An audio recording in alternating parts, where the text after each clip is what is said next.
ایک ایسی شہزادی جو خود کو پری سمجھتی تھی۔ ایک عجیب محبت کی کہانی۔ ایک دور دراز وادی میں ایک شاندار محل واقع تھا جہاں شہزادی نایاب اپنی دنیا میں مگن رہتی تھی۔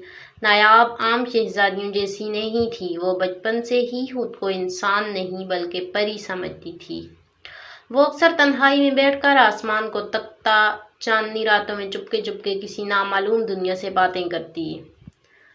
محل کے خدام اسے ناز و نام سے پالتے، لیکن اس کی عجیب حرکتوں سے وہ اکثر خوفزدہ رہتے۔ نایاب اکثر بغیر کسی وجہ کے رو پڑتی یا پھر زور زور سے ہنستی۔ وہ دعویٰ کرتی کہ اسے ایک اور دنیا سے آوازیں آتی ہیں، ایسی آوازیں جو صرف پریوں کو سنائی۔ ایک دن جب وہ محل کے پچھلے باغ میں تنہا چہل قدمی کر رہی تھی، اچانک ایک جوان زخمی شخص اس کے سامنے گرا۔ اس کا چہرہ مٹی میں چھپا تھا اور وہ نیم بے ہوش تھا۔ نایاب کے دل میں عجیب سی کشش پیدا ہوئی، جیسے وہ شخص اس پری کی دنیا سے آیا ہو جس سے وہ خود کو جوڑتی تھی۔ نایاب نے خفیہ طور پر اسے ایک پرانی کوٹھری میں چھپا لیا اور دن رات اس کی دیکھ بھال کرنے لگی۔ اس جوان نے ہوش میں آتے ہی نایاب کو مخاطب کرتے ہوئے کہا، تم وہی ہو جس کی مجھے تلاش تھی، لیکن تمہیں خود کو پہچاننا ہوگا۔ نایاب کی آنکھیں حیرت سے پھٹ گئیں۔ تم کون ہو اور مجھے کیسے جانتے ہو؟ لیکن جوان نے کچھ اور نہ کہا، بس مسکرا کر آنکھیں بند کر لیں۔ نایاب کی راتیں اب اس انجان جوان کی پراسرار باتوں سے بھری ہونے لگیں۔ وہ اکثر نیم غنودگی کی حالت میں ایسی باتیں کرتا جو نایاب کے دل کو جھنجھوڑ دیتی۔ پریوں کا دیس، تمہاری اصلی شناخت اور وہ وعدہ جو تم نے کیا تھا۔ نایاب کا دماغ الجھ گیا تھا۔ اسے ایسا لگنے لگا تھا جیسے وہ خواب میں نہیں، حقیقت میں کسی اور جہان سے جڑی ہے۔ اس نے اپنی آیا سے پوچھا، کیا میری بچپن میں کچھ عجیب ہوا تھا؟ کوئی حادثہ؟ آیا نے چونک کر جواب دیا، تمہارا بچپن شہزادی، وہ تو ایک راز ہے جو صرف بادشاہ سلامت جانتے ہیں۔ تمہیں ایک خزاں کی رات محل میں لایا گیا تھا۔ تمہارے گلے میں ایک چمکتا ہوا نیلا پتھر تھا، جیسے آسمان کا ٹکڑا ہو۔ نایاب کا دل دھڑکنے لگا۔ وہ پتھر، وہ تو آج بھی اس کے گلے میں موجود تھا بچپن سے، لیکن اس نے کبھی اس کی اہمیت پر غور نہیں کیا تھا۔ اگلی رات نایاب نے خواب دیکھا۔ وہ ایک خوبصورت وادی میں کھڑی ہے، اس کے سامنے پریوں جیسا لباس پہنے لوگ ہیں اور ان میں وہی زخمی جوان کھڑا ہے۔ وہ کہہ رہا ہے، نایاب تمہیں واپس آنا ہوگا، پریوں کی دنیا خطرے میں ہے۔ نایاب چیخ کر اٹھی، پسینے میں شرابور۔ وہ کوٹھری کی طرف بھاگی جہاں وہ جوان آرام کر رہا تھا، مگر دروازہ کھلا ہوا تھا اور وہ جوان غائب تھا۔ زمین پر بس ایک پرانا کاغذ پڑا تھا جس پر لکھا تھا، تم اگر اپنی حقیقت جاننا چاہتی ہو تو کل رات چاندنی میں پرانے کنویں کے پاس آنا، اکیلی۔ نایاب کا دماغ سن سا ہو گیا۔ کیا یہ فریب تھا یا حقیقت؟ کیا وہ واقعی پری ہے؟ اور وہ جوان کون ہے جو اس کے ماضی سے واقف ہے؟ اس رات چاندنی بھی کچھ زیادہ روشن تھی اور نایاب کے دل میں خوف کے ساتھ ساتھ محبت کے انجان بیج بھی اگنے لگے تھے۔ شہزادی نایاب کے دل کی دھڑکنیں تیز ہو چکی تھی، رات کے سائے گہرے ہو رہے تھے اور چاندنی میں محل کی دیواریں خوفناک لگ رہی تھی، لیکن وہ فیصلہ کر چکی تھی۔ اسے جاننا تھا کہ وہ جوان کون تھا اور اس کی زندگی میں کیوں آیا تھا۔ نایاب نے اپنا نیلا پتھر سینے سے لگا کر سفید چادر اوڑھی اور چپکے سے محل کے پچھواڑے نکل گئی۔ سرد ہوا جسم سے ٹکرا کر عجیب سی سرگوشیاں کر رہی تھی۔ کنویں کے پاس پہنچ کر وہ رک گئی۔ وہاں سناٹا تھا، لیکن فضا میں کچھ غیر مرئی حرکت ضروری تھی۔ تبھی ایک سرگوشی سنائی دی، تم آ گئی، جیسا وعدہ تھا۔ وہی جوان سامنے نمودار ہوا، جیسے دھند سے نکلا ہو۔ اس کی آنکھوں میں وہی پراسرار چمک تھی۔ نایاب نے پوچھا، تم کون ہو اور مجھے کیوں بلا رہے ہو؟ جوان نے آہستہ سے جواب دیا، میرا نام ایلیان ہے، میں پریوں کی دنیا کا محافظ ہوں۔ تم ہماری گمشدہ شہزادی ہو جسے انسانوں کی دنیا میں چھپا دیا گیا تھا۔ نایاب کے پیروں تلے سے زمین نکل گئی۔ یہ کیسے ہو سکتا ہے؟ میں انسان ہوں، بادشاہ کی بیٹی ہوں۔ الیان نے نیلے پتھر کی طرف اشارہ کیا۔ یہ تمہاری اصل شناخت کی علامت ہے۔ یہی پتھر تمہیں وقت آنے پر پریوں کی طاقت دے گا، لیکن دشمن قریب ہے جو تمہیں ہمیشہ کے لیے ختم کرنا چاہتا ہے۔ نایاب کی سانس رک گئی۔ کون دشمن؟ الیان نے آسمان کی طرف دیکھا۔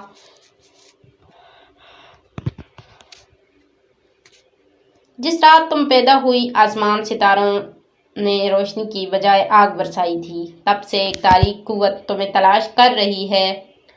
وہ قوت اب تمہاری محل میں ہے۔ نایاب پیچھے ہٹی۔ میرے محل میں؟ مگر کون؟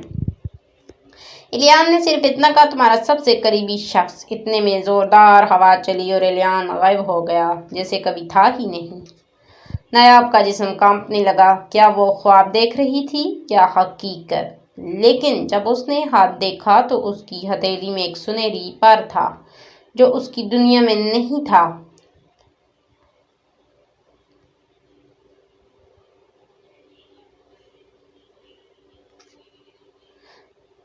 نایاب محل واپس آئی تو ہر چیز بدلی محسوس ہوئی۔ بادشاہ بیماری کے بستر پر نیم بے ہوش تھے اور وزیر اعظم زر خان کا رویہ بدل چکا تھا۔ وہ اب نایاب سے آنکھ ملا کر بات بھی نہیں کرتا تھا، جیسے کچھ چھپا رہا ہو۔